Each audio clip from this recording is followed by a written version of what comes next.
श्री शिवाय नमस्तुभ्यम। हर हर महादेव। दोस्तों, स्वागत है आप सभी का शिव महापुराण की कथा में। दोस्तों, आज हम 14वें दिन की कथा में भगवान शिव की आज्ञा से सप्त ऋषियों का पार्वती के आश्रम पर जा उनकी शिव विषयक अनुराग की परीक्षा करना और भगवान को सब वृत्तांत बताकर स्वर्ग को जाना की कथा का श्रवण करेंगे।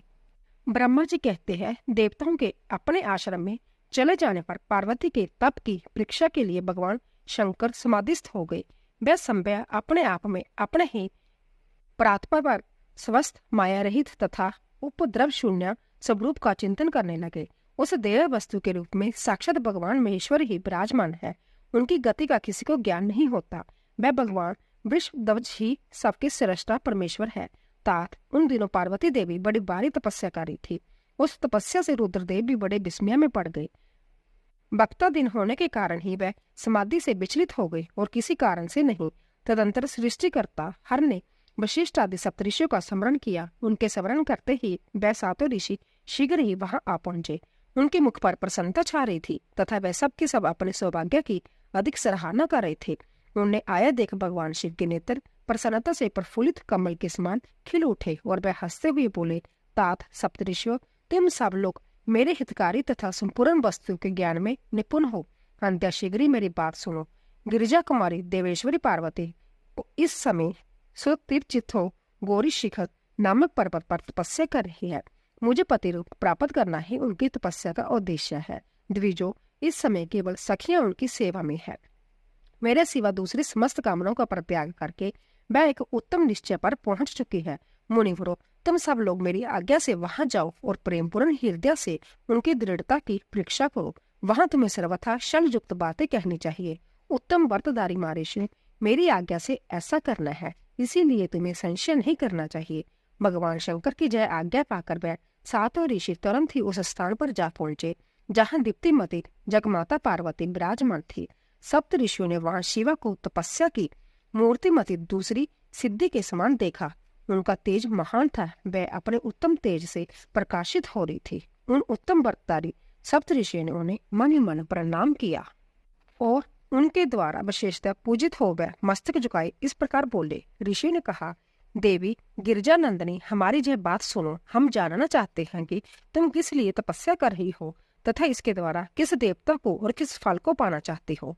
उन द्विजों के इस प्रकार पूछने पर गिरिजा कुमारी देवी शिवा ने उनके सामने अंततः गोपनीय होने पर भी सच्ची बात बताई।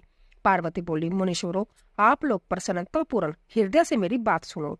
मैंने अपनी बुद्धि से जिसका चिंतन किया है, अपना वह विचार मैं आपके सामने रखती हूँ। आप लोग मेरी असंभव बातें सुनकर मेरा उपहास करेंगे, इसीलिए उन्हें कहने में संकोच ही होता है।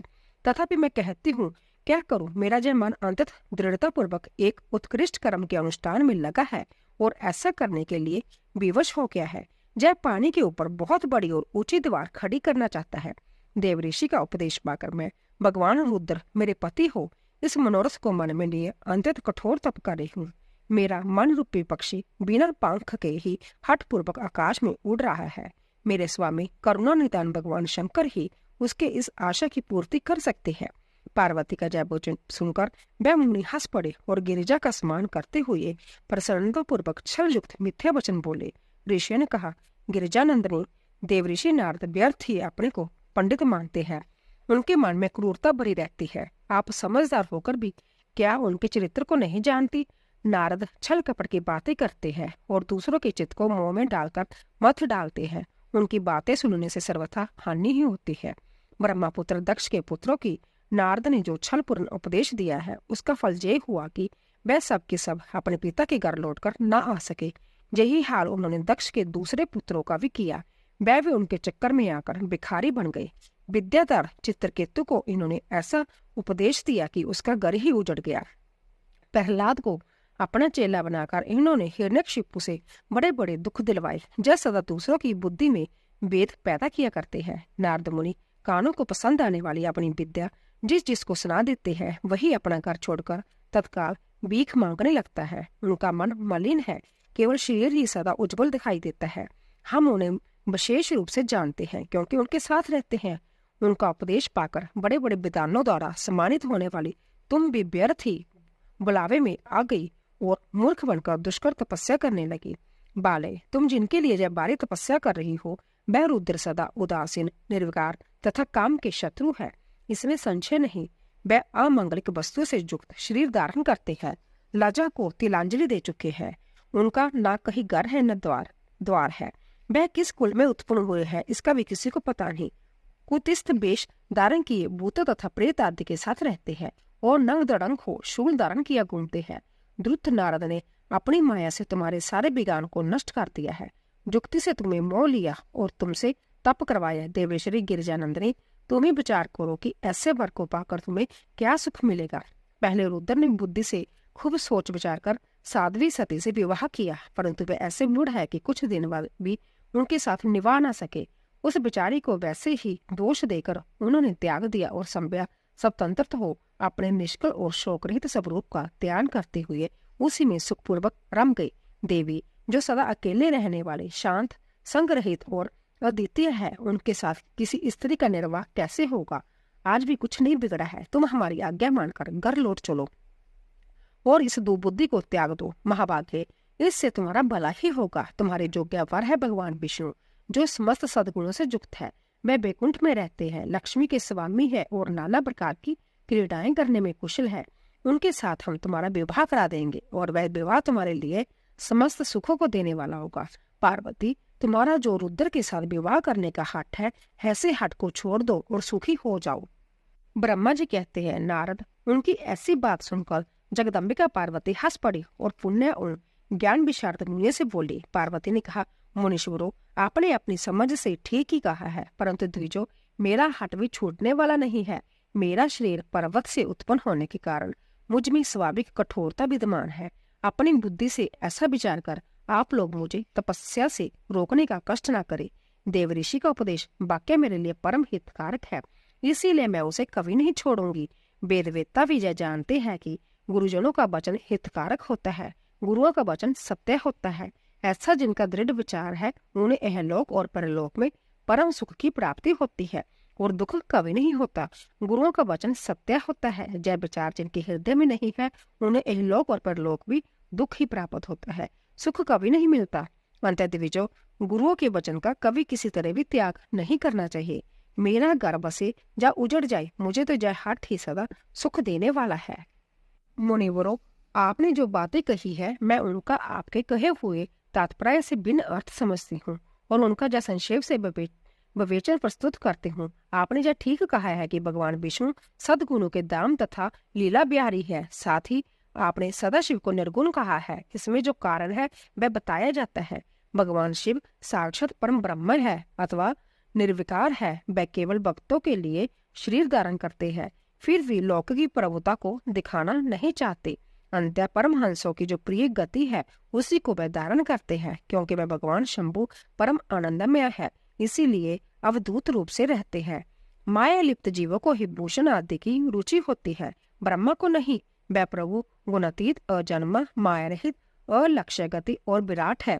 द्विजो, भगवान शंभु किसी विशेष धर्म या जाति आदि के कारण किसी पर अनुग्रह नहीं करते। मैं गुरु की कृपा से ही शिव को यथार्थ रूप से जानती हूँ। ब्रह्म ऋषियों, यदि शिव मेरे साथ विवाह नहीं करेंगे तो मैं सदा कुमारी ही रह जाऊंगी, परंतु दूसरों के साथ विवाह नहीं करूंगी। जय मैं सत्य सत्य कहती हूँ, यदि सूर्य पश्चिम दिशा में उगने लगे, मेरु पर्वत अपने स्थान से विचलित हो जाए, अग्नि शीतलता को अपना ले तथा कमल पर्वत शिखर की शिला के ऊपर खिलने लगे, तो भी मेरा हठ छूट नहीं सकता। जय मैं सच्ची बात कहती हूँ। ब्रह्मा जी कहते हैं, नारद, ऐसा कहा उन मुनियों को प्रणाम करके गिरिजा कुमारी पार्वती निर्विकार चित्त से शिव का स्मरण करते हुए चुप हो गई। इस प्रकार गिरिजा के उस उत्तम निश्चय को जानकर वह सप्त ऋषि भी उनकी जय जयकार करने लगे और उन्होंने पार्वती को उत्तम आशीर्वाद दिया। मुने गिरिजा देवी की परीक्षा करने वाले वह सातों ऋषि उनको प्रणाम करके प्रसन्नचित्त हो शीघ्र ही भगवान शिव के स्थान को चले गए। वहां पहुंचकर शिव को मस्तक नवा उनसे सारा वृत्तांत निवेदन करके उनकी आज्ञा ले वे पुण्य सादर स्वर्गलोक को चले गए। भगवान शंकर का जटिल तपस्वी ब्राह्मण के रूप में पार्वती के आश्रम पर जाना, उनसे सत्कृत हो उनकी तपस्या का कारण पूछना तथा पार्वती जी का अपनी सखी विजय से सब कुछ कहलाना। ब्रह्मा जी कहते हैं, नारद, उन सप्तऋषियों के अपने लोक में चले जाने पर सुंदर लीला करने वाले साक्षात भगवान शंकर ने देवी के तप की परीक्षा लेने का विचार किया। वे मन ही मन पार्वती से बहुत संतुष्ट थे। परीक्षा के बहाने ही पार्वती जी को देखने के लिए जटाधारी तपस्वी का रूप धारण करके भगवान शंभु उनके वन में गए। अपने तेज से प्रकाशमान अत्यंत बूढ़े ब्राह्मण का रूप धारण करके प्रसन्नचित हो वह दंड और शस्त्र लिए वहां से प्रस्थित हुए। आश्रम में पहुंचकर उन्होंने देखा कि देवी शिखा सखियों से घिरी हुई वेदी पर बैठी हुई है और चंद्रमा की विशुद्ध कला सी प्रतीत होती है। ब्रह्मचारी का स्वरूप धारण किए भक्त वत्सल शंभु पार्वती देवी को देखकर प्रीतिपूर्वक उनके पास गए। उन अवैध तेजस्वी ब्राह्मण देवता को आया देख उस समय देवी शिवा ने समस्त पूजन सामग्रियों द्वारा उनकी पूजा की। जब उनका वलिभांति सत्कार हो गया, सामग्रियों द्वारा उनकी पूजा संपन्न कर ली गई, तब पार्वती ने बड़ी प्रसन्नता और प्रेम के साथ उन ब्राह्मण देव से आदरपूर्वक कुशल समाचार पूछा।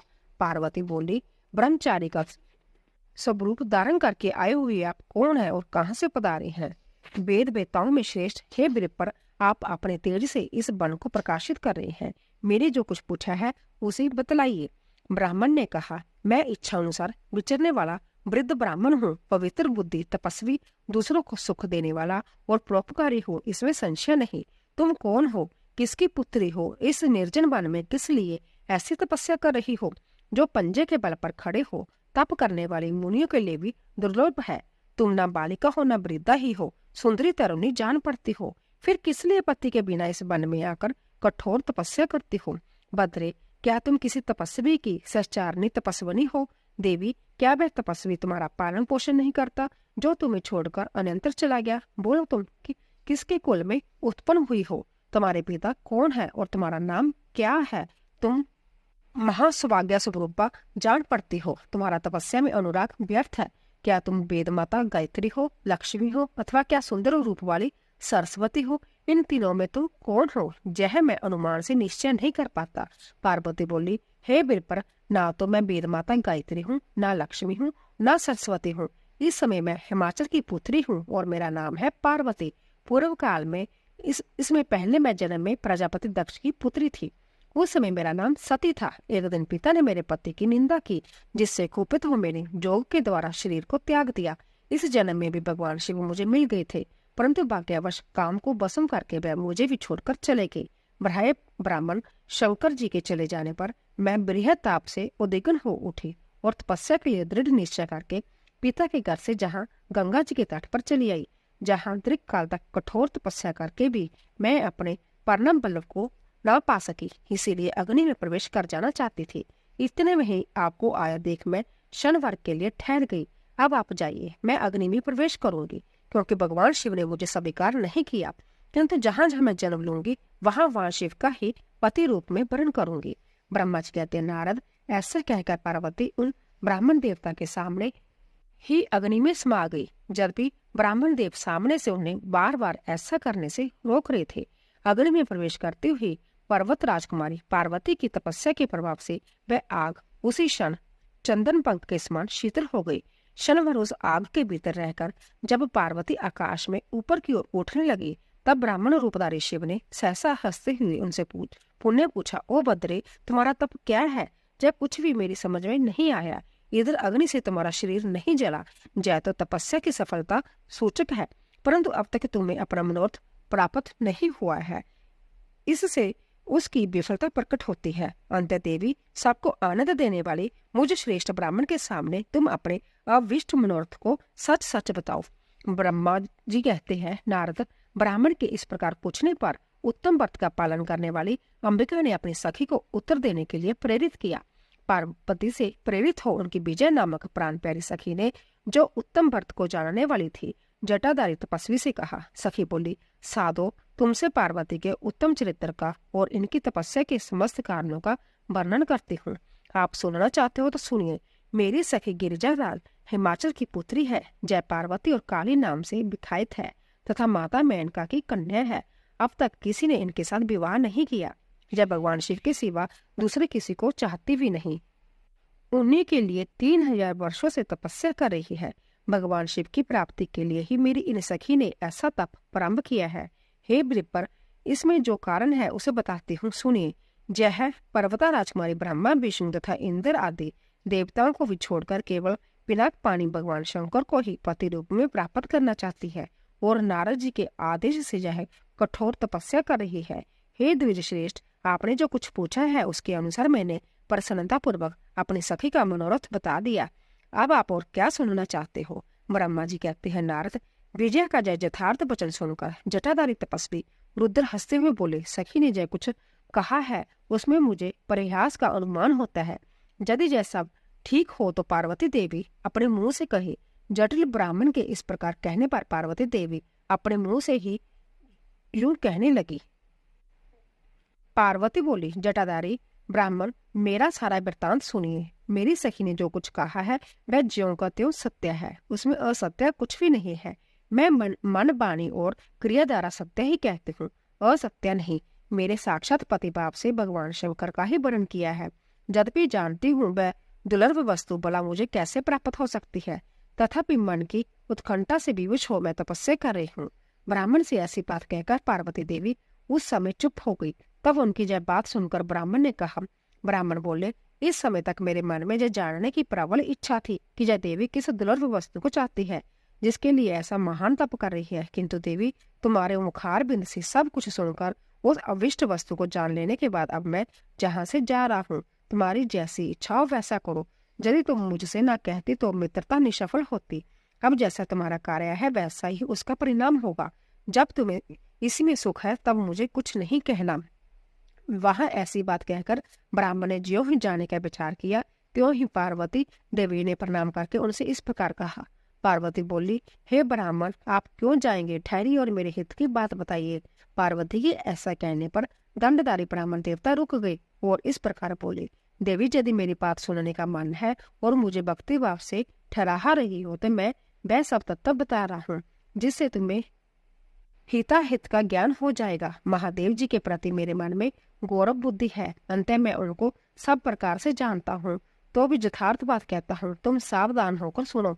वृषभ के चिन्ह से अंकित ध्वजा दान करने वाले महादेव जी सारे शरीर में भस्म रमाए रहते हैं, सिर पर जटा धारण करते हैं, धोती की जगह बाघ का चाम पहनते और चादर की जगह हाथी की खाल ओढ़ते हैं। हाथ में भीख मांगने के लिए एक खोपड़ी लिए रहते हैं। झुंड के झुंड सांप उनके सारे अंगों में लिपटे देखे जाते हैं। वह विष खाकर ही पुष्ट होते हैं और बख्शिया बख्शी है। उनके नेत्र बड़े बद्दे हैं और देखने में डरावने लगते हैं। उनका जन्म कब, कहाँ और किससे हुआ ये आज तक प्रकट नहीं हुआ। घर गृहस्थी के भोग से वह सदा दूर ही रहते हैं, नंग धड़ंग घूमते हैं और भूत प्रेतों को सदा साथ रखते हैं। उनके एक दो नहीं 10 बुझाई हैं। देवी, मैं समझ नहीं पाता कि किस कारण से तुम उन्हें अपना पति बनाना चाहती हो।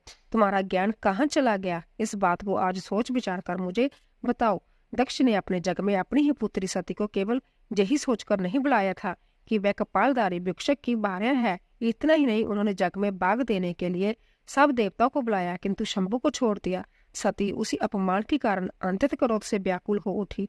उसने अपने प्यारे प्राणों को तो छोड़ा ही, शंकर जी को भी त्याग दिया। तुम तो स्त्रियों में रत्न हो, तुम्हारे पिता समस्त पर्वतों के राजा है, फिर तुम क्यों इस उग्र तपस्या के द्वारा वैसे पति को पाने की अभिलाषा करती हो? सोने की मुद्रा देकर बदले में उतना ही बड़ा कांच लेना चाहती हो। उज्जवल चंदन छोड़कर अपने अंगों में कीचड़ लपेटना चाहती हो। सूर्य के तेज का परित्याग करके जुगनू की चमक पाना चाहती हो। महीन वस्त्र त्याग कर अपने शरीर को चमड़े से ढकने की इच्छा करती हो। घर में रहना छोड़कर वन में दूनी रमाना चाहती हो। तथा देवेश्वरी, यदि तुम इंद्र आदि लोकपालकों को त्याग कर शिव के प्रति अनुरक्त हो तो अवश्य ही रत्नों के उत्तम भंडार को त्याग कर लोहा पाने की इच्छा करती हो। लोक में इस बात को अच्छा नहीं कहा गया। शिव के साथ तुम्हारा संबंध मुझे इस समय परस्पर विरुद्ध दिखाई देता है। कहाँ तुम जिसके नेत्र प्रफुल्लित कमलदेव के समान शोभा पाते हैं और कहाँ वह रुद्र जो 3 बद्दी आंखें धारण करते हैं। तुम तो चंद्रमुखी हो और शिव पंचमुख कहे गए हैं। तुम्हारे सिर पर दिव्य बेनी सर्पणी सी शोभा पा रही है, परंतु शिव के मस्तक पर जो जटाचूड़ बताया जाता है वह प्रसिद्ध है। तुम्हारे अंग में चंदन का अंगरांग होगा और शिव के शरीर में चीता का भस्म। कहाँ तुम्हारी सुंदर मृदुल साड़ी और कहाँ शंकर जी के उपयोग में आने वाली हाथी की खाल। कहाँ तुम्हारे अंगों में दिव्य आभूषण और कहाँ शंकर के सर्वांग में लिपटे हुए सर्प। कहाँ तुम्हारी सेवा के लिए उदित रहने वाले संपूर्ण देवता और कहाँ भूतों की दी हुई बलि को पसंद करने वाले शिव। कहाँ तो मृदगंध की मधुर ध्वनि और कहाँ डमरू की डिमडिम। कहाँ बेरियों के समूह की गड़गड़ाहट और कहाँ अशुभ श्रृंगीनाद, कहाँ डक्का का शब्द और कहाँ अशुभ गलनाद। तुम्हारा जो उत्तम रूप शिव के योग्य कदापि नहीं है। यदि उनके पास धन होता तो वह दिगंबर नंगे क्यों रहते। सवारी के नाम पर उनके पास एक बूढ़ा बैल है और दूसरी कोई भी सामग्री उनके पास नहीं है। कन्या के लिए ढूंढे जाने वाले वरों में जो नारियों को सुख देने वाला गुण बताए गए हैं, उनमें से एक भी गुण बद्दी आंखों वाले रुद्र में नहीं है। तुम्हारे परम प्रिय काम को भी उन हर देवता ने दग्ध कर दिया और तुम्हारे प्रति उनका अनादर तो तभी देख लिया गया जब वह तुम्हें छोड़कर अनंतर चले गए। उनकी कोई जाति नहीं देखी जाती, उनमें विद्या तथा ज्ञान का भी पता नहीं चलता। पिशाच ही उनके सहायक है और विष तो उनके कंठ में ही दिखाई देता है। वह सदा अकेले रहने वाले और विशेष रूप से विरक्त है, इसीलिए तुम्हें हर के साथ अपने मन को नहीं जोड़ना चाहिए। कहाँ तुम्हारे कंठ में सुंदर हार और कहाँ उनके गले में नरमुंडों की माला। देवी तुम्हारे और हर के रूप आदि सब एक दूसरे के विरुद्ध है। अंत्य मुझे तो जैसा संबंध नहीं रचता। फिर तुम्हारी जैसी इच्छा हो वैसा करो। संसार में जो कुछ भी असदस्तु है वह सब तुम संभव चाहने लगी हो। अंत मैं कहता हूँ कि तुम उस असत की ओर से अपने को मन को हटा लो, अन्यथा जो चाहो वह करो, मुझे कुछ नहीं कहना है। ब्रह्मा जी कहते हैं, नारद यह बात सुनकर पार्वती शिव की निंदा करने वाले ब्राह्मण पर माने मन कुपित हो उठी और उससे इस प्रकार बोली। पार्वती बोली, बाबा जी, अब तक तो मैंने यह समझा कि कोई दूसरे ज्ञानी महात्मा आ गए हैं, परंतु अब सब ज्ञात हो गया, आपकी कलई खुल गई है। आपसे क्या कहूँ, विशेषतः उस दशा में जब आप अवध्य ब्राह्मण है। ब्राह्मण देवता, आपने जो कुछ कहा है वह सब मुझे ज्ञात है, परंतु वह सब झूठा है, सत्य कुछ नहीं है। आपने कहा था कि मैं शिव को जानता हूँ। यदि आपकी यह बात ठीक होती तो आप ऐसी जुक्ति एवं बुद्धि के विरुद्ध बात नहीं बोलते। यह ठीक है कि कभी कभी मेश्वर अपनी लीला शक्ति से प्रेरित हो तथा कथित अवैधूत वेश धारण कर लिया करते हैं, परंतु वास्तव में वह साक्षात परम ब्रह्म परमात्मा है। उन्होंने स्वेच्छा से शरीर धारण किया है। आप ब्रह्मचारी का स्वरूप धारण करके मुझे ठगने के लिए उदित हो जहाँ आए हैं और अनुचित एवं असंगत युक्तियों का सहारा ले छल कपट से युक्त बातें बोल रहे हैं। मैं भगवान शंकर के स्वरूप को बलिवंती जानती हूँ, इसीलिए यथायोग्य विचार करके उनके तत्व का वर्णन करती हूँ। वास्तव में शिव निर्गुण ब्रह्म है, कारणवश सुगुण हो गए हैं। जो निर्गुण है, समस्त गुण जिनके स्वरूप भूत है, उनकी जाति कैसे हो सकती है। वह भगवान सदाशिव समस्त विद्याओं के आधार है। फिर उन पूर्ण परमात्मा को किसी विद्या से क्या काम। पूर्व काल में कल्प के आरंभ में भगवान शंभु ने श्री विष्णु को उच्छ्वास रूप से संपूर्ण वेद प्रदान किए थे। अंत उनके समान उत्तम प्रभु दूसरा कौन है जो सबके आदि कारण है। उनकी अवस्था अथवा आजू का मापतोल कैसे हो सकता है। प्रकृति उन्हीं से उत्पन्न हुई है, फिर उनकी शक्ति का दूसरा क्या कारण हो सकता है। जो लोग सदा प्रेम पूर्वक शक्ति के स्वामी भगवान शंकर का भजन करते हैं, उन्हें भगवान शंभु प्रभु शक्ति, उत्साह शक्ति और मंत्र शक्ति यह तीनों अक्षय शक्तियां प्रदान करते हैं। भगवान शिव के भजन से ही जीव मृत्यु को जीत लेता है और निर्भय हो जाता है। इसीलिए तीनों लोकों में उनका मृत्युंजय नाम प्रसिद्ध है। उन्हीं के अनुग्रह से विष्णु विष्णु तत्व को, ब्रह्मा ब्रह्मा तत्व को और देवता देव तत्व को प्राप्त हुए हैं। शिव जी का पक्ष लेकर बहुत बोलने से क्या लाभ। मैं भगवान शंभु ही महाप्रभु है। कल्याण रूपी शिव की सेवा से जहाँ कौन सा मनोरथ सिद्ध नहीं हो सकता, उन महादेव जी के पास किस बात की कमी है जो वे भगवान सदाशिव शंभु मुझे पाने की इच्छा करे। यदि शंकर की सेवा ना करे तो मनुष्य 7 जन्मों तक दरिद्र होता है और उन्हीं की सेवा से सेवक को लोक में कभी कष्ट न होने वाली लक्ष्मी प्राप्त होती है। जिनके सामने 8 सिद्धियां नित्य आकर सिर नीचा किए इस इच्छा से नित्या करती है कि वह भगवान हम पर संतुष्ट हो जाए, उनके लिए कोई भी हितकर वस्तु दुर्लभ कैसे हो सकती है। जबकि जहाँ मांगलिक कही जाने वाली वस्तुएं शंकर का सेवन नहीं करती, तथापि उनके स्मरण मात्र से ही सबका मंगल होता है। जिनकी पूजा के प्रभाव से उपासक की संपूर्ण कामनाएं सिद्ध हो जाती है। सदा निर्विकार रहने वाले उन परमात्मा शिव में विकार कहाँ से आ सकता है। जिस पुरुष के मुख में निरंतर शिव जय मंगलमय नाम निवास करता है, उसके दर्शन मात्र से ही अन्य सब सदा पवित्र हो जाते हैं। जैसा कि आपने कहा है, वह चीता का बसम लगाते हैं, परंतु यदि उनका लगाया हुआ बसम अपवित्र होता तो उनके शरीर से जड़ कर गिरे हुए उस बसम को देवता लोग सदा अपने सिर पर कैसे धारण करते। अंततः शिव के अंगों के स्पर्श से अपवित्र वस्तु भी पवित्र हो जाती है। जो महादेव सगुण होकर तीनों लोकों के कर्ता बर्ता और हर्ता होते हैं तथा निर्गुण रूप में शिव कहलाते हैं, वह बुद्धि के द्वारा पूर्ण रूप से कैसे जाने जा सकते हैं। परम ब्रह्म परमात्मा शिव का जो निर्गुण रूप है, उसे आप जैसे बहुमूर्ख लोग कैसे जान सकते हैं। जो दुराचारी और पापी है वह देवताओं से बहिष्कृत हो जाते हैं।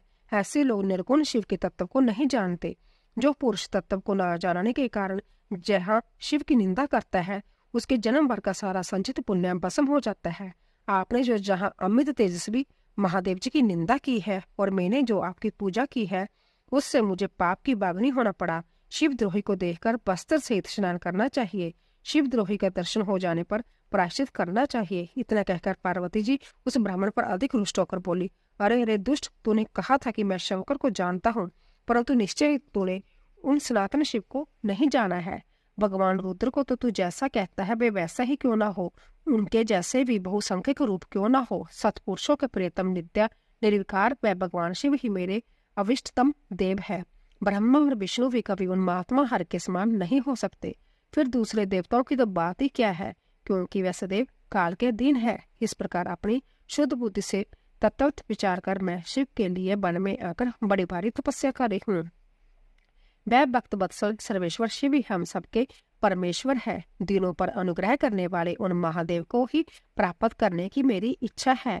ब्रह्मा जी कहते हैं, नारद, ऐसा कहकर गिरिजा नंदिनी गिरिजा चुप हो गई और निर्विकार चित्त से भगवान शिव का ध्यान करने लगी। देवी की बात सुनकर वह ब्रह्मचारी ब्राह्मण ज्यों ही कुछ फिर कहने के लिए उदित हुआ, त्यों ही शिव में आसक्ति चित्त होने के कारण उनकी निंदा सुनने से विमुख हुई पार्वती अपनी सखी विजया से शीघ्र बोली। पार्वती ने कहा, सखी, इस अदम ब्राह्मण को जतन पूर्वक रोको। यह फिर कुछ कहना चाहता है, यह केवल शिव की निंदा ही करेगा। जो शिव की निंदा करता है केवल उसी को पाप नहीं लगता, जो उस निंदा को सुनता है वह भी जहाँ पाप का भागी होता है। भगवान शिव के उपासकों को चाहिए कि वह शिव की निंदा करने वालों का सर्वथा वध करे। यदि वह ब्राह्मण हो तो उसे अवश्य ही त्याग दे और संभव उस निंदा के स्थान से शीघ्र दूर चला जाए। यह दुष्ट ब्राह्मण फिर शिव की निंदा करेगा। ब्राह्मण होने के कारण यह वत्या तो है ही नहीं, अंत त्याग देने योग्य है। किसी तरह भी इसका मुंह नहीं देखना चाहिए। इस स्थान को छोड़कर हम लोग आज ही किसी दूसरे स्थान में शीघ्र चले चले, जिससे फिर इस अज्ञानी के साथ बात करने का अवसर न मिले। ब्रह्मा जी कहते हैं, नारद, ऐसा कहकर उन्होंने ज्यों ही अनंतर जाने के लिए पैर उठाया, त्यों ही भगवान शिव ने अपने साक्षात स्वरूप से प्रकट हो प्रिया पार्वती का हाथ पकड़ लिया। शिवा जैसे स्वरूप का ध्यान करती थी, वैसा ही सुंदर रूप धारण करके शिव ने उन्हें दर्शन दिया। पार्वती ने लज्जावश अपना मुंह नीचे की ओर कर लिया। तब भगवान शिव उनसे बोले, प्रिय, मुझे छोड़कर कहाँ जाओगी? अब मैं फिर कभी तुम्हारा त्याग नहीं करूंगा। मैं प्रसन्न हूँ, वर मांगो, मुझे तुम्हारे लिए कुछ भी अदेय नहीं है। देवी, आज से मैं तपस्या के मोल खरीदा हुआ तुम्हारा दास हूँ। तुम्हारे सौंदर्य ने भी मुझे मोह लिया है। अब तुम्हारे बिना मुझे एक क्षण भी युग के समान जान पड़ता है। लज्जा छोड़ो, तुम तो मेरी सनातन पत्नी हो। गिरिजा नंदिनी महेश्वरी, मैंने जो कुछ कहा है उस पर श्रेष्ठ बुद्धि से विचार करो। सुस्थिर चित्त वाली पार्वती, मैंने नाना प्रकार से तुम्हारी बारंबार परीक्षा ली। लोक लीला का अनुसरण करने वाले मुझ सब जन के अपराध को क्षमा कर दो। शिवे, तीनों लोकों में तुम्हारी जैसी अनुरागनी मुझे दूसरी कोई नहीं दिखाई देती। मैं सर्वथा तुम्हारे अधीन हूँ। तुम्हारी इच्छा पूर्ण हो प्रिय, मेरे पास आओ। तुम मेरी पत्नी हो और मैं तुम्हारा वर हूँ। तुम्हारे साथ मैं शीघ्र ही अपने निवास स्थान उत्तम पर्वत कैलाश को चलूंगा। ब्रह्मा जी कहते हैं, देवादिदेव महादेव जी के ऐसा कहने पर पार्वती देवी आनंद मग्न हो उठी। उनका तपस्या जनित पहले का सारा कष्ट मिट गया। मुनिश्रेष्ठ सती साध्वी पार्वती की सारी थकावट दूर हो गई, क्योंकि परिश्रम फल प्राप्त हो जाने पर प्राणी का पहले वाला सारा श्रम नष्ट हो जाता है।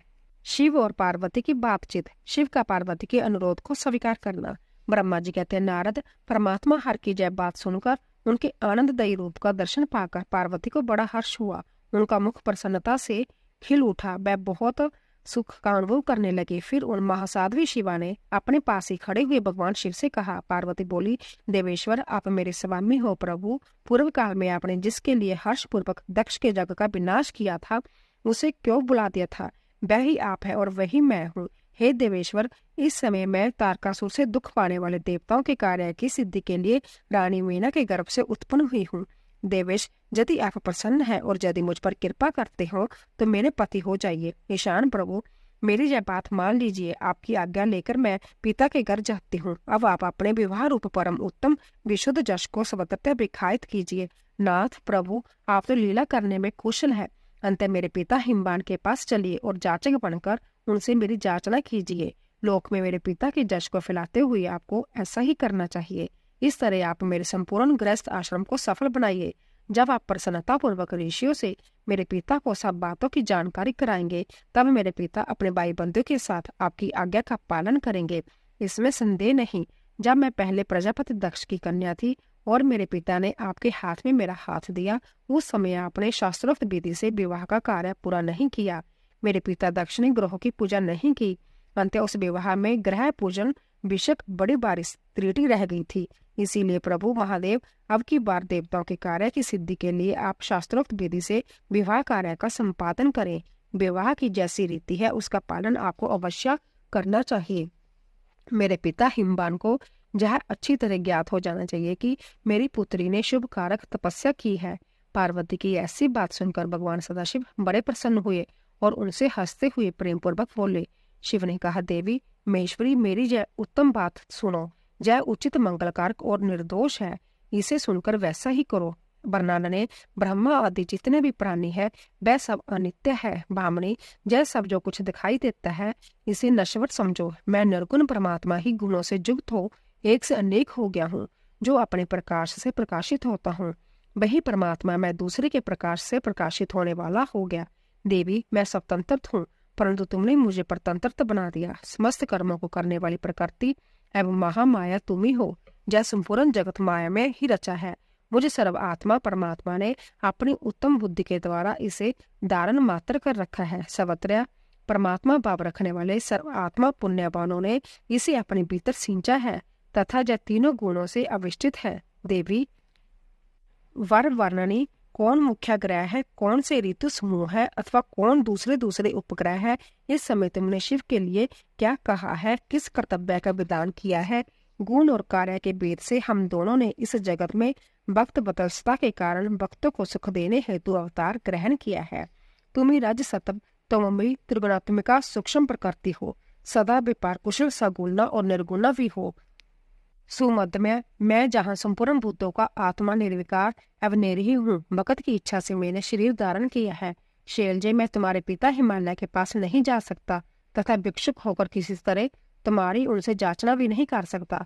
गिरिजानंदिनी, महान गुणों से अंतत गौरवशाली महात्मा पुरुष भी अपने मुंह से दो जय बात निकालने पर तत्काल लघुता को प्राप्त हो जाता है। कल्याणी, ऐसा जानकर हमारे लिए क्या कहती हो। भद्रे, तुम्हारी आज्ञा से मुझे सब कुछ करना है। अंतः जैसे तुम्हारी इच्छा हो वैसा को। महादेव जी के ऐसा कहने पर भी सती साध्वी कमलोचना महादेवी शिवा ने उन भगवान शंकर को बारंबार भक्ति भाव से प्रणाम करके कहा। पार्वती बोली, नाथ, आप आत्मा है और मैं प्रकृति हूँ, इस विषय में विचार करने की कोई बात नहीं है। हम दोनों स्वतंत्र और निर्गुण होते हुए भी भक्तों के अधीन होने के कारण सुगुण हो जाते हैं। शंभु, प्रभु आपको प्रयत्न पूर्वक मेरी प्रार्थना के अनुसार कार्य करना चाहिए। शंकर, आप मेरे लिए याचना करें और हिमवान को दाता बनाने का सौभाग्य प्रदान करें। महेश्वर, मैं सदा आपकी भक्ता हूँ, अंत मुझ पर कृपा कीजिए। नाथ, सदा जन्म जन्म में ही आपकी पत्नी होती रही हूँ। आप परम ब्रह्म परमात्मा है, निर्गुण है, प्रकृति से परे है, निर्विकार निधि या स्वतंत्र परमेश्वर है तथा भी भक्तों के उदार में संलग्न होकर जहाँ सुगुण भी हो जाते हैं, सवा आत्मा राम होकर भी लीला बिहारी बन जाते हो, क्योंकि आप नाना प्रकार की लीलाएं करने में कुशल है। महादेव महेश्वर, मैं सब प्रकार से आपको जानती हूँ, सर्वज्ञ, अब बहुत कहने से क्या लाभ, मुझ पर दया कीजिए। नाथ, महान अवैधुत लीला करके लोक में अपने सुजश का विस्तार कीजिए, जिसे गा गा कर लोग अन्याय से बबसाकर से पार हो जाएं। ब्रह्मा जी कहते, नारद, ऐसा कहकर गिरिजा ने महेश्वर को बार-बार प्रणाम किया और मस्तक झुकाकर हाथ जोड़कर चुप हो गई। उनके ऐसा कहने पर महात्मा महेश्वर ने लोक लीला का अनुसरण करने के लिए वैसा ही करना स्वीकार कर लिया।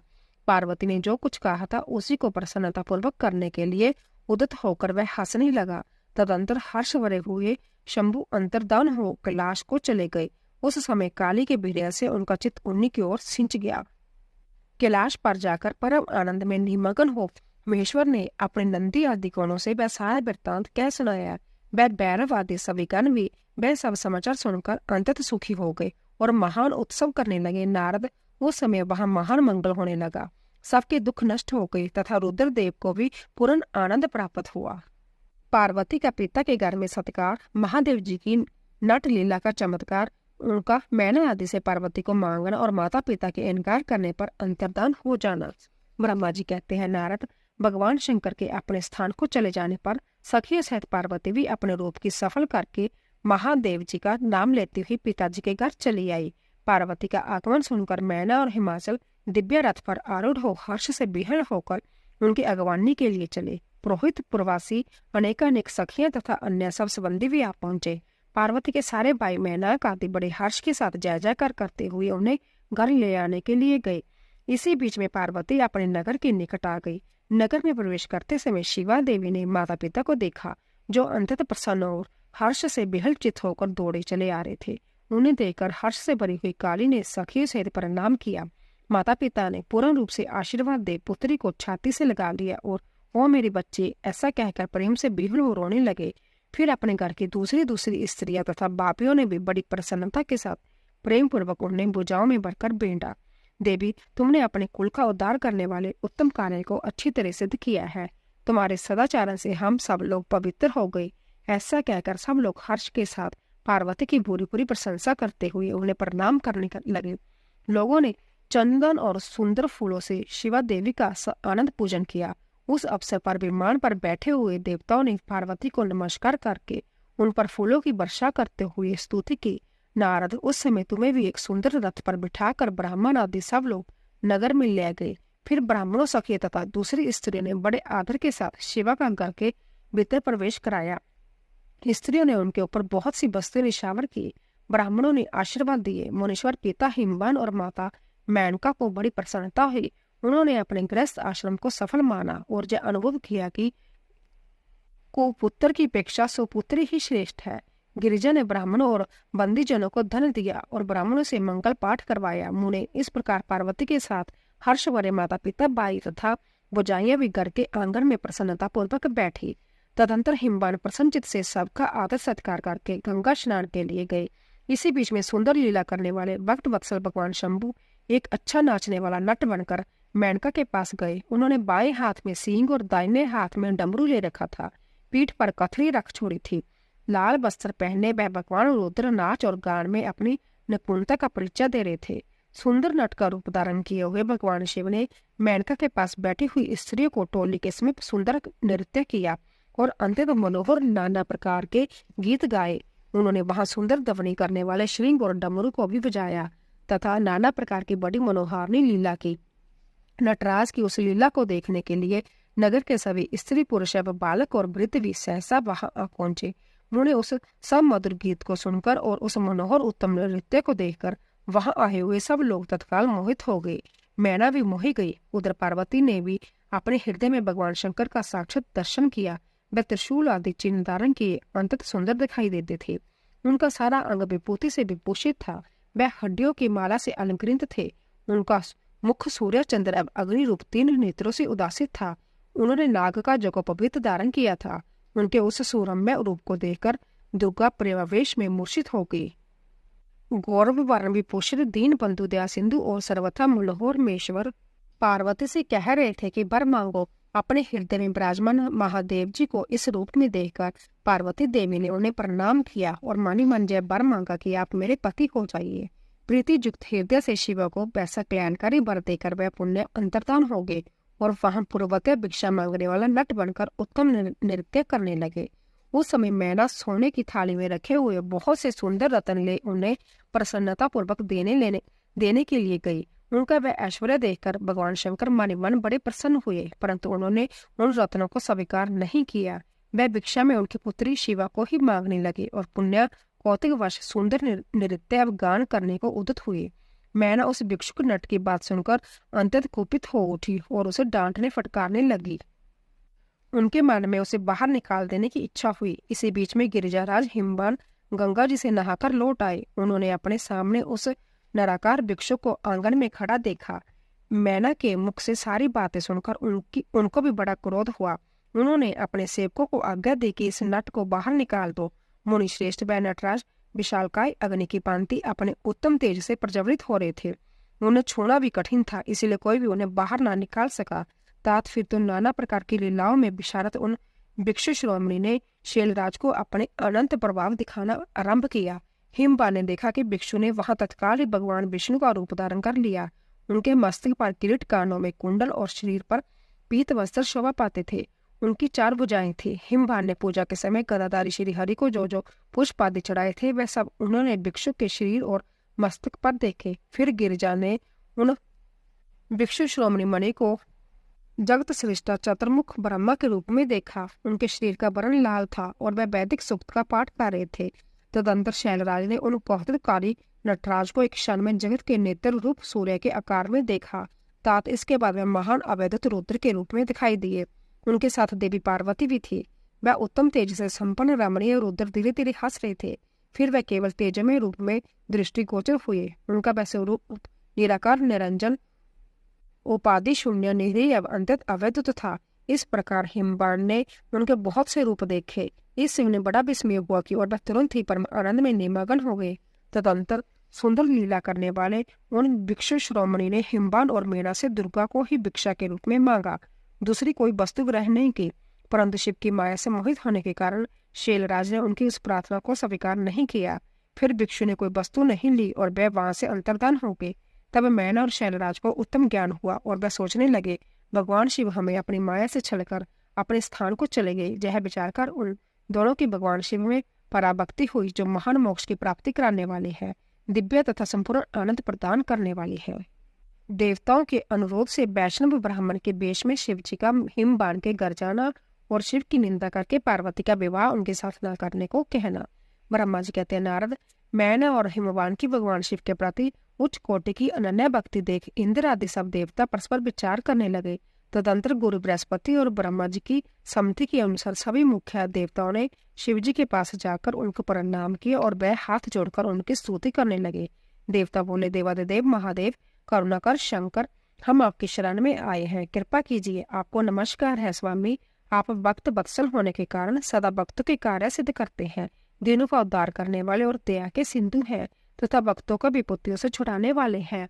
इस प्रकार मेश्वर की स्तुति करके इंद्र सहित संपूर्ण देवताओं ने मैना और हिमवान की अनन्य शिव भक्ति के विषय में सारी बातें आदरपूर्वक बताई।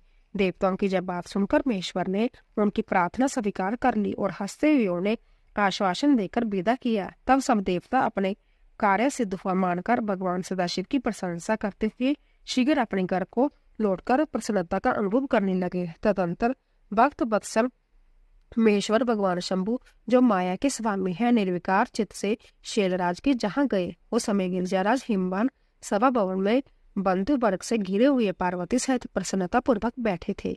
इसी अवसर पर वहां सदाशिव ने पधारे। वह हाथ में दंड छत्र, शरीर पर दिव्य पत्थर, ललाट में उज्जवल तिलक, एक हाथ में सफेटिक की माला और गले में शालक्रम धारण किए भक्ति पूर्वक हरिनाम का जप कर रहे थे और देखने में साधु पेशदारी ब्राह्मण जान पड़ते थे। उन्हें आया देखकर सपरिवार हिमवान उठकर खड़े हो गए। उन्होंने उन अपूर्व तिथि देवता को भूतल पर दंड के समान पढ़कर भक्ति भाव से साष्टांग प्रणाम किया। देवी पार्वती ब्राह्मण रूपधारी प्राणेश्वर शिव को पहचान गई थी। अतः उन्होंने भी उनको मस्तक झुकाया और मन मन बड़ी प्रसन्नता के साथ उनकी स्तुति की। ब्राह्मण रूपधारी शिव ने उन सबको प्रेम पूर्वक आशीर्वाद दिया, किंतु शिवा को सबसे अधिक मनोवांछित शुभ आशीर्वाद प्रदान किया। शैलधिराज हिमवान ने बड़े आदर से उन्हें मधुपुर, पर्क आदि पूजन सामग्री भेंट की और ब्राह्मण ने बड़ी प्रसन्नता के साथ वह सब ग्रहण किया। फिर गिरिश्रेष्ठ हिमाचल ने उनका कुशल समाचार पूछा। उन्हें अंतत प्रीति पूर्वक उन विजराज की विधिवत पूजा करके शैलराज ने पूछा, आप कौन है? तब उन ब्राह्मण शिरोमणि गिरिजा से शीघ्र ही आदर पूर्वक कहा। वह श्रेष्ठ ब्राह्मण बोले, गिरिश्रेष्ठ, मैं उत्तम विद्वान वैष्णव ब्राह्मण हूँ और ज्योतिषी की वृत्ति का आश्रय लेकर भूतल पर ब्राह्मण करता रहता हूँ। मन के समान मेरी गति है। मैं स्वतंत्रता जाने में समर्थ और गुरु की दी हुई शक्ति से सर्वत्र परोपकारी शुद्ध आत्मा, दया सिंधु और विकार नाशक हूँ। मुझे ज्ञात हुआ है कि तुम अपनी इस लक्ष्मी सरीखी सुंदर रूप वाली दिव्य सुलक्षणा अपनी पुत्री को एक आश्रय रहित असंग कुरूप और गुणहीन वर महादेव जी के हाथ में देना चाहते हो। मैं रुद्र देवता मरघट में वास करते हैं, शरीर में सांप लपेटे रहते हैं और जोग साधते फिरते हैं। उनके पास पहनने के लिए एक वस्त्र भी नहीं है, वैसे ही नंग दड़ंग घूमते हैं, आभूषण की जगह सर्प धारण करते हैं। उनके कुल का नाम आज तक किसी को ज्ञात नहीं हुआ। वह कुपात्र और कुशील है, स्वभावतः विहार से दूर रहते हैं, सारे शरीर में बसम रमाते हैं, क्रोधी और अविवेकी है। उनकी अवस्था कितनी है यह किसी को ज्ञात नहीं। वह अंतत कुतिस्थ, जटा का पोष, बोझ सदा सिर पर धारण किए रहते हैं। वह भले बुरे सबको आश्रय देने वाले, ब्रह्मशील, नागहारदारी, भिक्षुक, कुमार्ग प्रायण तथा हठ पूर्वक वैदिक मार्ग का त्याग करने वाले हैं। ऐसे अयोग्य वर को आप अपनी बेटी ब्याहना चाहते हो? वत्सराज, अवश्य ही आपका यह विचार मंगलदायक नहीं है। नारायण कुल में उत्पन्न ज्ञानियों में श्रेष्ठ गिरिजाराज, मेरे कथन का मर्म समझो। तुमने जिस पात्र को ढूंढ रखा है वह इस योग्य नहीं है कि उसके हाथ में पार्वती का हाथ दिया जाए। शैलराज, तुम ही देखो, उनके एक भी भाई बंधु नहीं है। तुम तो बड़े बड़े रत्नों की खान हो, किंतु उनके घर में बूंजी बांग भी नहीं है। वह सर्वथा निर्धन है। गिरिजाराज, तुम शीघ्र ही अपने भाई बंधुओं से, मैना देवी से, सभी बेटों से और पंडितों से भी प्रयत्नपूर्वक पूछ लो, किंतु पार्वती से न पूछना, क्योंकि उन्हें शिव के गुण दोष की परख नहीं है। ब्रह्मा जी कहते हैं, नारद, ऐसा कहकर वह ब्राह्मण देवता, जो नाना प्रकार की लीला करने वाले शांत स्वरूप शिव ही थे, शीघ्र खा पीकर आनंद पूर्वक वहां से अपने घर को चल दिए। मैना का कोप भवन में प्रवेश, भगवान शिव का हिमबान के पास सप्तऋषियों का भेजना तथा हिमबान द्वारा उनका सत्कार, सप्तऋषियों तथा अरुंधति का और महर्षि वशिष्ठ का मैना और हिमबान को समझाकर पार्वती का विवाह भगवान शिव के साथ करने के लिए कहना। ब्रह्मा जी कहते हैं, ब्राह्मण रूपधारी शिव जी के वचनों का मैना के ऊपर बड़ा प्रभाव पड़ा और उन्होंने दुखी होकर पति से कहा, गिरिजाराज, इन वैष्णव ब्राह्मण ने शिव जी की जो निंदा की है उसे सुनकर मेरा मन उनकी ओर से बहुत खिन्न एवं विरक्त हो गया है। शैलेश्वर, रुद्र के रूपशील और नाम सभी कुतिस्थ है। मैं उन्हें अपनी सुलक्षणा पुत्री कदापि नहीं दूंगी। यदि आप मेरी बात नहीं मानोगे तो मैं निसंदेह मर जाऊंगी। अभी इस घर को छोड़ दूंगी अथवा विष खा लूंगी। पार्वती के गले में फांसी लगाकर गहन वन में चली जाऊंगी अथवा उसे महासागर में डुबो दूंगी, परंतु अपने बेटे को रुद्र के गले में नहीं मरूंगी। ऐसा कहकर मैना तुरंत कोप भवन में चली गई और अपने हार को फेंककर रोती हुई धरती पर लौट गई। इधर भगवान शिव की इस बात का पता लगा, तब उन्होंने अरुंधति सहित सप्तऋषि को बुलाया तथा मैना के पास जाकर उन्हें समझाने की आज्ञा दी।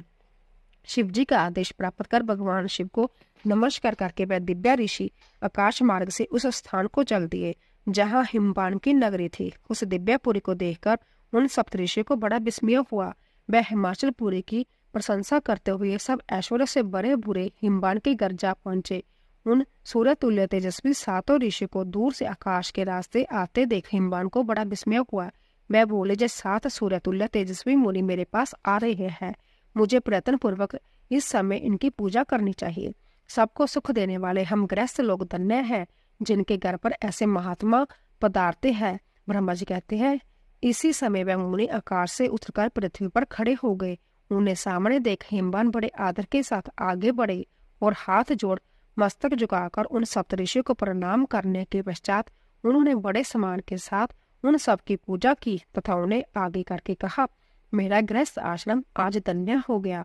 जो कहकर उन्हें बैठने के लिए भक्ति पूर्वक आसन ला कर दिया। जब वे आसनों पर बैठ गए तब उनकी आज्ञा लेकर हिमबान भी बैठे और वहां उन ज्योतिमय महर्षि से इस प्रकार बोले। हिमबान ने कहा, आज मैं धन्य हूँ, कृतकृत्य हूँ, मेरा जीवन सफल हो गया। मैं लोक में बहुत से तीर्थों की भांति दर्शनीय बन गया, क्योंकि आप जैसे विष्णु रूपी महात्मा मेरे घर पधारे हैं। आप लोग पूर्ण काम है। हम दिनों के घरों में आपका क्या काम हो सकता है? तथापि मुझे सेवक के योग्य यदि कोई कार्य हो तो कृपा पूर्वक उसे अवश्य कहे। उसे पूर्ण करने से मेरा जीवन सफल हो जाएगा। ऋषि बोले, शैलराज, भगवान शिव को जगत का पिता कहा गया है और शिवा जगमाता मानी गई है और तुम्हें महात्मा शंकर को अपनी कन्या देनी चाहिए। हिमालय, ऐसा करके तुम्हारा जन्म सफल हो जाएगा तथा तुम जगत गुरु के भी गुरु हो जाओगे, इसमें संशय नहीं है। मुनीश्वर, सप्तऋषियों का जब वचन सुनकर हिमबान ने दोनों हाथ जोड़ उन्हें प्रणाम करके इस प्रकार कहा। हिमालय बोले, महाभाग सप्तऋषियों, आप लोगों ने जो बात कही है उसे शिव की इच्छा से मैंने पहले से ही मान रखा है, किंतु प्रभु, इन दिनों एक वैष्णवी धर्मी ब्राह्मण ने आकर भगवान शिव के प्रति प्रसन्नता पूर्वक बहुत सी उल्टी बातें बताई है। तभी से शिवा की माता का ज्ञान भ्रष्ट हो गया है। वह अपनी बेटी का विवाह उस जोगी रुद्र के साथ नहीं करना चाहती। ब्राह्मणों, मैं बड़ा बारी हट करके मैले कपड़े पहन कोप भवन में चली गई और समझाने पर भी समझ नहीं रही है। मैं भी उस वैष्णव ब्राह्मण की बात सुनकर ज्ञान भ्रष्ट हो गया हूँ। आपसे सच कहता हूँ, भिक्षुक का रूपधारी महेश्वर को बेटी देने की मेरी भी अब इच्छा नहीं है। ब्रह्मा जी कहते हैं, नारद, मुनियों के बीच में बैठे हुए शैलराज शिव की माया से मोहित हो उपयुक्त बात कहकर चुप हो रहे हैं। तब उन सभी सप्तऋषियों ने शिव की माया की प्रशंसा करके मेनका के पास अरुंधति को भेजा। पति की आज्ञा पाकर ज्ञानदायिनी अरुंधति देवी तुरंत उस घर में गई जहाँ मैना और पार्वती थी। जाकर उन्होंने देखा मैना शोक से आकुल होकर पृथ्वी पर पड़ी है। तब उन साध्वी देवी ने बड़ी सावधानी के साथ मधुर हितकर बात कही। अरुंधति बोली, साध्वी रानी मेनके उठो, मैं अरुंधति तुम्हारे घर में आई हूँ तथा दयालु सप्तऋषि भी पधारे हैं। अरुंधति का स्वर सुनकर मेनका शीघ्र उठ खड़ी और लक्ष्मी जैसी तेजस्विनी उन पतिव्रता देवी के चरणों में मस्तक रखकर बोली। मैना ने कहा, ओह, हम पुण्य जन्मा जीवों को आज यह किस पुण्य का फल प्राप्त हुआ है कि हमारे इस घर में जगत श्रेष्ठा ब्रह्मा जी की पुत्र वधु और महर्षि वशिष्ठ की पत्नी पधारी है। देवी, आप किस लिए आई है? जय मुझे बताइए। मैं और मेरी पुत्री आपकी दासी के समान है, आप हम पर कृपा कीजिए। मेनका के इस प्रकार कहने पर साध्वी अरुंधति ने उनको बहुत अच्छी तरह समझाया बुझाया और उन्हें साथ ले वह प्रसन्नता पूर्वक उस स्थान पर आई जहाँ वह सप्तऋषि विद्यमान थे। सप्तऋषिगण बात चित्त में बड़े निर्गुण थे। उन सब ने भगवान शिव के जुगल चरण बंदों का स्मरण करके शैलराज को समझाना आरंभ किया। ऋषि बोले, शैलेंद्र, हमारा शुभकारक वचन सुनो। तुम पार्वती का विवाह शिव के साथ कर दो और सहारकर्ता रुद्र के शबसुर हो जाओ। शंभु सर्वेश्वर है, वह किसी से जांचना नहीं करते। संभव ब्रह्मा जी ने तारकासुर के विनाश के लिए एक वीर पुत्र उत्पन्न करने के उद्देश्य को लेकर भगवान शिव से यह प्रार्थना की है कि वे विवाह कर ले। भगवान शंकर तो योग्य के शिरोमणि है, वे विवाह के लिए उत्सुक नहीं है। केवल ब्रह्मा जी की प्रार्थना से ही वह महादेव तुम्हारी कन्या का पानी ग्रहण करेंगे। तुम्हारी पुत्री ने जब तपस्या की थी उस समय उसके सामने उन्होंने उससे विवाह की प्रतिज्ञा कर ली थी। इन्हीं दो कारणों से वह जोगिराज शिव विवाह करेंगे। ऋषियों की जब बात सुनकर हिमालय हंस पड़े और कुछ व्यवित हो विनय पूर्वक बोले। हिमालय ने कहा, मैं शिव के पास कोई रजोचित सामग्री नहीं देखता हूँ। उनका ना कोई घर है, न ऐश्वर्य है, न कोई सबजन या बंधु बांधवी है। मैं अंततः निर्लिप्त जोगी को अपनी बेटी देना नहीं चाहता। आप लोग वेद विधाता ब्रह्मा जी के पुत्र हैं। अंत अपना निश्चित विचार कहिए। जो पिता काम से, मोह से, बेया से अथवा लोभ से किसी अयोग्य वर के हाथ में अपनी कन्या दे देता है, वह मरने के बाद भी नरक में जाता है। अंत मैं स्वेच्छा से भगवान शूलपाणि को अपनी कन्या नहीं दूंगा। इसीलिए महर्षियों, जो उचित विधान है उसे आप लोग कीजिए। मुनीश्वर नारद हिमाचल के इस वचनों को सुनकर बातचीत करने में निपुण महर्षि वशिष्ठ ने उनसे यूं कहा। वशिष्ठ जी बोले, शैलेश्वर, मेरी बात सुनो। यह सर्वथा तुम्हारे लिए हितकारक, धर्म के अनुकूल, सत्य तथा इहलोक और परलोक में सुखदायक है। शैलराज, लोक तथा वेद में 3 प्रकार के वचन उपलब्ध होते हैं। शास्त्र पुरुष अपनी निर्मल ज्ञान दृष्टि से उन सब प्रकार के वचनों को जानता है। एक तो वह वचन है जो तत्काल सुनने में बड़ा सुंदर लगता है, परंतु पीछे वह असत्य एवं अहितकारक सिद्ध होता है। ऐसा वचन बुद्धिमान शत्रु ही कहता है, उससे भी कभी हित नहीं होता। दूसरा वह है जो आरंभ में अच्छा नहीं लगता, उसे सुनकर अप्रसन्नता ही होती है, परंतु परिणाम में वह सुख देने वाला होता है। इस तरह का वचन कहकर दयालु धर्मशील बांधव जन ही कर्तव्य का बोध कराता है। तीसरी श्रेणी का वचन ये है जो सुनते ही अमृत के समान मीठा लगता है और सब काल में सुख देने वाला होता है। सत्य ही उसका सार होता है, इसीलिए वह हितकारक हुआ करता है। ऐसा वचन सुनकर सबसे श्रेष्ठ और सबके लिए अविष्ट है। शैलराज, इस तरह नीति शास्त्र में 3 प्रकार के वचन कहे गए हैं। इन तीनों में से तुम्हें कौन सा वचन अविष्ट है बताओ, मैं तुम्हारे लिए वैसा ही वचन कहूंगा। भगवान शंकर संपूर्ण देवताओं के स्वामी है, उनके पास ब्रह्मा से बनती नहीं है। इसका कारण ये नहीं कि उनका चित्त एकमात्र ज्ञान के महासागर में मगन रहता है। जो ज्ञान आनंद स्वरूप और सबके ईश्वर है, उन्हें लौकिक ब्रह्म वस्तु की क्या इच्छा होगी। गृहस्थ पुरुष राज्य और संपत्ति से सुशोभित होने वाले वर को अपनी पुत्री देता है, क्योंकि किसी दीन दुखी को कन्या देने से पिता कन्याघाती होता है, उसे कन्या के वध का पाप लगता है। कौन जानता कि भगवान शंकर दुखी है। कुबेर जिनके किंकर है, जो अपनी गुरुभंग की लीला मात्र से संसार की सृष्टि और संहार करने में समर्थ है, जिन्हें गुणातीत परमात्मा और प्रकृति से परे परमेश्वर कहा गया है। सृष्टि पालन और संहार करने वाली जिनकी त्रिविध मूर्ति ही ब्रह्मा विष्णु और हर नाम धारण करती है, उन्हें कौन निर्धन अथवा दुखी कह सकता है। ब्रह्मा लोक में निवास करने वाले ब्रह्मा, क्षीर सागर में रहने वाले विष्णु तथा कैलाशवासी हर जय सब शिव की ही विभूतियां हैं। शिव से प्रकट ही प्रकृति भी अपने अंश से 3 प्रकार की मूर्ति को धारण करती है। जगत में लीला शक्ति से प्रेरित हो वह अपनी कला से बहुत सा रूप धारण करती है। समस्त ब्रह्मांड की अधिष्ठात्री देवी वाणी उनके मुख से प्रकट हुई है और सर्व संपत्ति स्वरूपणी लक्ष्मी वक्ष स्थल से आविर्भूत हुई है तथा शिवा ने देवताओं के एकत्रित हुई तेज से अपने को प्रकट किया था और संपूर्ण दानवों का वध करके देवताओं को स्वर्ग की लक्ष्मी प्रदान की थी। देवी शिवा कल्पांतर से दक्ष पत्नी के उदर से जन्म ले सती नाम से प्रसिद्ध हुई और हर को उन्होंने पति के रूप में प्राप्त किया। दक्ष ने संवह भगवान शिव को अपनी पुत्री दी थी। सती ने पति की निंदा सुनकर जोगबल से अपने शरीर को त्याग दिया था। वह ही कल्याणमयी सती अब तुम्हारे वीर्य और मैना के गर्भ में प्रकट हुई है। शीलराज, जय शिवा जन्म जन्म में शिव की ही पत्नी होती है। प्रत्येक कल्प में बुद्धि रूपा दुर्गा ज्ञानियों की श्रेष्ठ माता होती है। जय सदा सिद्ध सिद्धान्नी और सिद्धि रूपणी है। भगवान हर चित्त बसम से रूप में सती के अस्थि चूर्ण को ही संव्या प्रेम पूर्वक अपने अंगों में धारण करते हैं। अंत गिरिजा, तुम स्वेच्छा से ही अपनी मंगलमयी कन्या को भगवान हर के हाथ में दे दो। तुम यदि नहीं दोगे तो वह संव्या प्रियतम के स्थान में चली जाएगी। देवेश्वर, शिव तुम्हारी पुत्री का अनंत क्लेश देकर ब्राह्मण के रूप में इसकी तपस्या के स्थान पर आए थे और इसके साथ विवाह की प्रतिज्ञा करके इसे आश्वासन एवं वर देकर अपने आवास स्थान को लौट गए थे। गिरे, पार्वती की प्रार्थना से ही शंभु ने तुम्हारे पास आकर इसके लिए याचना की और तुम दोनों ने शिव भक्ति में मन लगाकर उनकी उस याचना को स्वीकार कर लिया था। गिरीश्वर, बताओ फिर किस कारण से तुम्हारी बुद्धि विपरीत हो गई। भगवान शिव ने देवताओं की प्रार्थना से प्रभावित होकर हम सब ऋषियों को और अरुंधति देवी को भी तुम्हारे पास भेजा है। हम तुम्हें यही शिक्षा देते हैं कि तुम पार्वती को रुद्र के हाथ में दे दो। गिरे, ऐसा कहने पर तुम्हें महान आनंद प्राप्त होगा। शैलेंद्र, यदि तुम स्वेच्छा से अपनी बेटी शिवा को शिव के हाथ में नहीं दोगे तो भावी के बल से ही इन दोनों का विवाह हो जाएगा। तात भगवान शंकर ने तपस्या में लगी हुई पार्वती को ऐसा ही वर दिया था। ईश्वर की हुई प्रतिज्ञा कभी पलट नहीं सकती। गिरजाराज, ईश्वर के वश में रहने वाले समस्त साधु पुरुषों को भी प्रतिज्ञा का संसार में किसी के द्वारा उल्लंघन होना कठिन है, फिर साक्षात ईश्वर की प्रतिज्ञा के लिए तो कहना ही क्या। बोले शिव शंकर भगवान की जय। दोस्तों, कल की कथा में हम भगवान शिव का प्रात लेकर हिमालयपुरी की ओर प्रस्थान करना की कथा का श्रवण करेंगे। तो दोस्तों, अगर आपको हमारी कथा पसंद आ रही हो, प्लीज जाने से पहले कमेंट बॉक्स में ओम नमः शिवाय, हर हर महादेव अवश्य लिखें। आप सभी का धन्यवाद।